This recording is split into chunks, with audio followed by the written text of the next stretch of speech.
السلام عليكم ورحمة الله وبركاته. اللهم صل وسلم وبارك على سيدنا محمد عليه أفضل الصلاة والسلام. صلوا على النبي حبايبي عليه أفضل الصلاة والسلام، وزيدوا النبي صلاة عليه أفضل الصلاة والسلام. النهاردة أنا لميت عيالي حواليا كده وعملت لهم غدا، جبت ب10 جنيه بطاطس وقلت لهم تعالوا نجلوا شوية بطاطس ونتغدوا، والحمد لله نعمة وفضل. الحمد لله. يعني أول حاجة كده أنا عايزة أشكر كل أخت كانت بتدخل تطمن عليا على الخاص وعلى رجليا، والإخوات اللي كانوا بيدعولي في التعليقات على القناة. أنا حابة أشكركم وأقول لكم ربنا يجازيكم يا رب زي ما انتوا دعيتولي وكنتوا بتسألوا عليا وتحسسوني ان انا ليا ناس وليا حد خايف عليا وبيسأل عليا وعلى عيالي. جزاكم الله كل خير يا رب، وما تشوفوا اي حاجة وحشة في حياتكم، ويحفظ لكم اولادكم وحياتكم يا رب، امين يا رب. انا والله ما قادرة اوصف لكم فرحتي لما الاقي حد دخل يطمن عليا ويسأل عليا وعلى عيالي والله. والاخوات اللي دعولي في القناة في التعليقات، والناس اللي بتقف معايا، جزاكم الله كل خير. جزاكم الله كل خير عن ما انتوا عملتوا معايا ومع عيالي. انا والله كل همي في الموضوع ده كله، كل همي في ان انا يعني عيالي يبقوا مش محتاجين اي حاجة. أنا بعمل ده كله عشان خاطرهم هم، مش عايزاهم يبصوا على حد بره ولا يبصوا على حد من زمايلهم. يعني أنا بشتغل أي حاجة وبشتغل يعني الصعب وبرضى بيه، وكنت قبل ما أتعب يعني برضى بأي حاجة حتى لو مش شغلي. المهم إني أروح لهم إيدي مش فاضية آخر اليوم.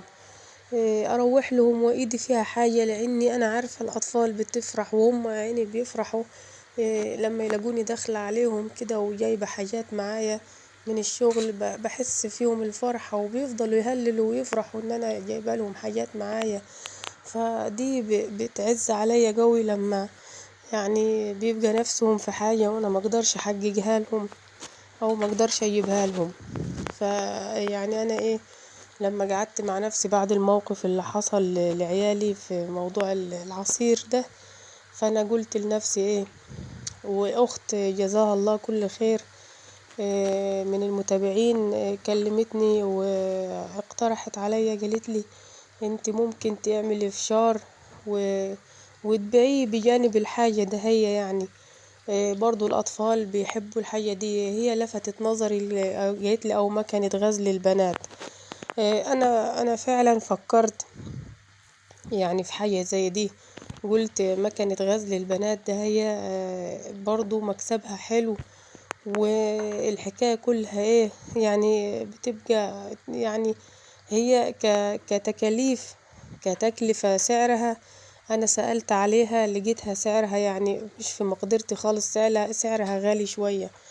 فيعني انا زعلت ان هي يعني انا قلت ممكن يعني لو صح اللي بيبيعها يدهني بالقسط مثلا كل شهر ابيع حاجة، اشتغل اي حاجة اكون وقفت على رجلي واسدله منها يعني. بس هو قال لي ما بتتباعش قسط، هي بتدفع كاش وهي سعرها عالي شوية يعني. فبصراحة اتضايقت لان انا دي كانت هتبقى فعلا مصدر رزق. كنت هجيب برضو الاخت جايت لي شوية فشار تعمليهم في البيت كده في حلة تمليها وتكيسيهم بجانب غزل البنات تبيعي الفشار. ففعلا هي فكرة حلوة خالص، وهتبقى برضو في يومين الدراسة دول.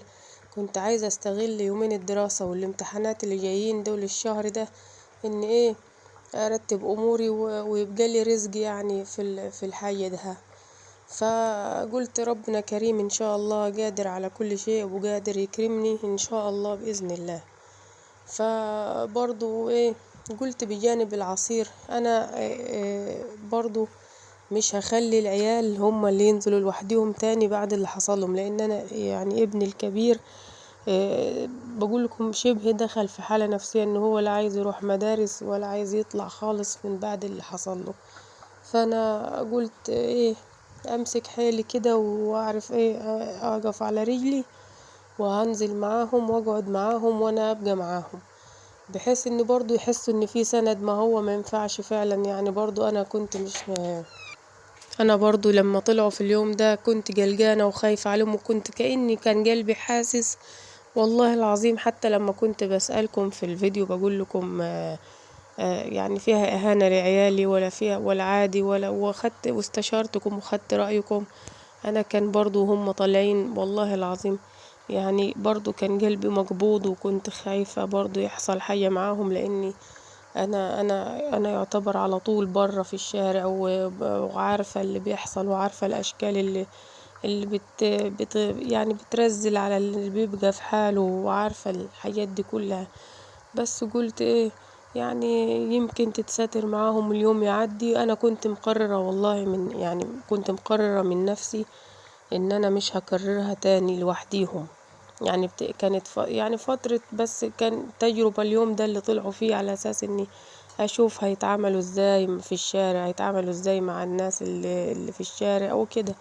لكن انا كنت مقررة مع نفسي ان انا مش هخليهم يروحوا لوحدهم تاني، وانا اللي هبقى معاهم على طول. بس يعني ربنا برضو بيسبب الأسباب. أنا بس كل اللي طالباه منكم إنكم تقفوا معايا. أنا لحد دلوقتي القناة بتاعتي ما اتفعلتش، لحد اللحظة دي القناة بتاعتي ما اتفعلتش. يعني ايه يعتبر بشتغل يعني على الفاضي. فأنا عايزاكم بس تقفوا معايا وتفضلوا معايا وما تسيبونيش.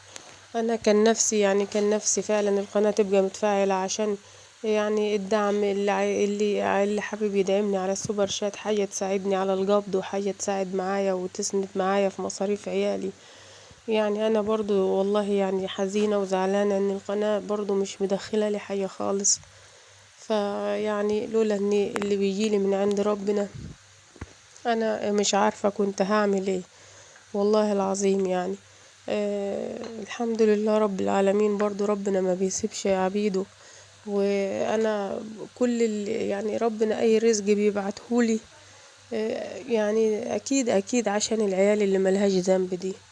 لاني هما في يعني في الاول والاخر انا اللي حطيتهم في الظرف ده. هما ملهمش ذنب، هما يعني اطفال صغيرين، منين ما اقول لهم تعالوا هيروحوا، امشوا هيمشوا.